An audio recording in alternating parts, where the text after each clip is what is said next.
Un génocide ne s'efface pas. Il est indélébile.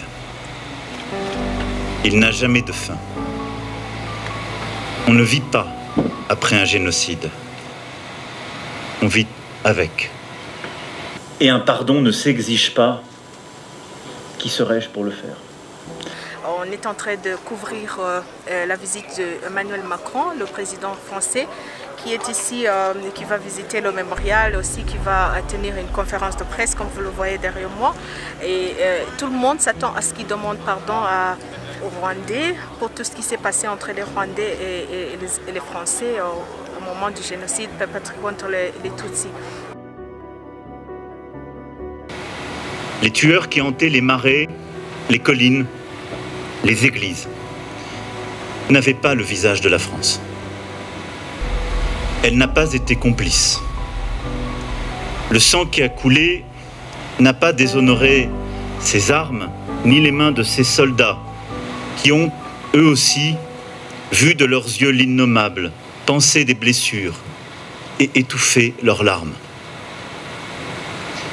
Mais la France a un rôle, une histoire et une responsabilité politique au Rwanda. Elle a un devoir, celui de regarder l'histoire en face et de reconnaître la part de souffrance qu'elle a infligée au peuple rwandais en faisant trop longtemps prévaloir le silence sur l'examen de la vérité. Alors que des responsables français avaient eu la lucidité et le courage de qualifier le génocide, la France n'a pas su en tirer les conséquences appropriées. Seuls ceux qui ont traversé la nuit peuvent peut-être pardonner. Nous faire le don, alors, de nous pardonner.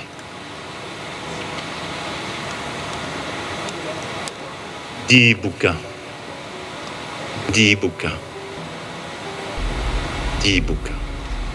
En me tenant avec humilité et respect à vos côtés ce jour, je viens reconnaître nos responsabilités. C'est ainsi poursuivre l'œuvre de connaissance et de vérité que seule permet la rigueur du travail, de la recherche et des historiens. Et nous le poursuivrons encore en soutenant une nouvelle génération de chercheurs, de chercheuses qui ont courageusement ouvert un nouvel espace de savoir. En souhaitant qu'aux côtés de la France, toutes les parties prenantes à cette période de l'histoire rwandaise ouvrent à leur tour toutes leurs archives. Reconnaître ce passé, c'est aussi et surtout poursuivre l'œuvre de justice. En nous engageant à ce qu'aucune personne soupçonnée de crime de génocide ne puisse échapper au travail des juges.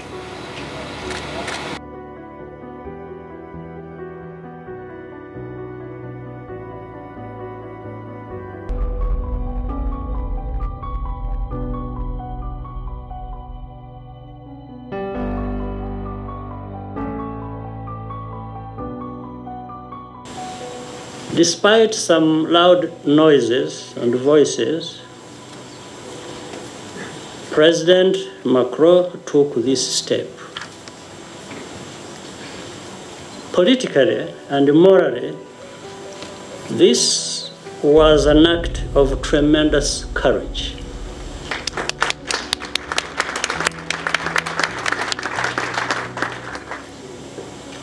The truth heals.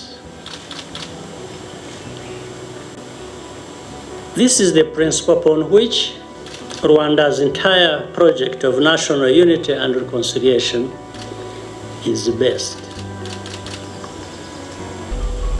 That has been our experience as Rwandans. There is no shortcut. Our conviction from the beginning was that the process of reckoning with the role of France had to follow the same logic. Nous l'avons dit tout à l'heure, je pense que les excuses n'est pas le terme approprié. Pour toutes les raisons que j'ai détaillées dans mon discours précédemment. Et je pense que cette reconnaissance, c'est ce que je peux donner. Un pardon, ce n'est pas moi qui peux le donner, je l'espère.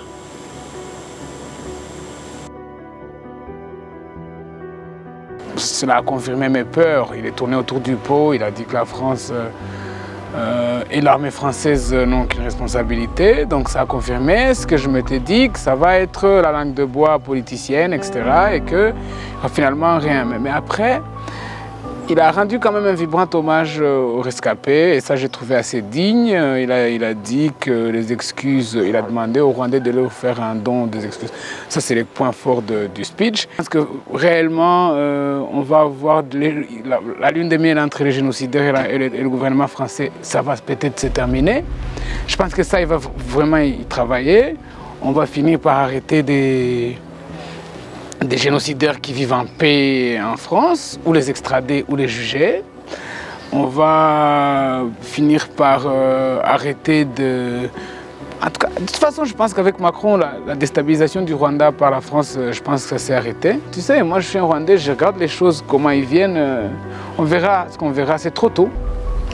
Pour, tu as parlé en tant que... Bon, professionnellement. Mais oui. Maintenant, en tant que Rwandais qui a vécu l'histoire... atroce du Rwanda en 1994, comment tu peux parler? Est-ce que c'est différent ou c'est proche du professionnalisme? Les rescapés ne vont pas être satisfaits. Parce que si ce discours a été... Si ce discours a été télévisé, il était plus respectueux aux rescapés. Mais celui qui s'est fait au mémorial, il a dû énerver les rescapés. On a décidé d'aller sur la route et de demander aux Rwandais ce qu'ils attendaient et ce qu'ils pensent du discours d'Emmanuel Macron. Ah, c'est une bonne chose pour nous d'avoir une bonne relation avec la France. Donc nous saluons bien la venue de Macron au Rwanda. Mais quand même, il n'a pas présenté des excuses comme tous les Rwandais s'attendaient à ça quand même. Qu'est-ce que vous pensez de ça? Je crois que Macron a beaucoup fait si tu compares avec d'autres présidents français avant lui. Il a quand même reconnu que la France a eu des responsabilités. Knowing where we have been, so I think this is very monumental, very, very symbolic in terms of rebuilding the new relations between two countries. I think every journey has a step. Perhaps this is a very fast president who was visiting after that bad relations. We had Sarkozy, then him.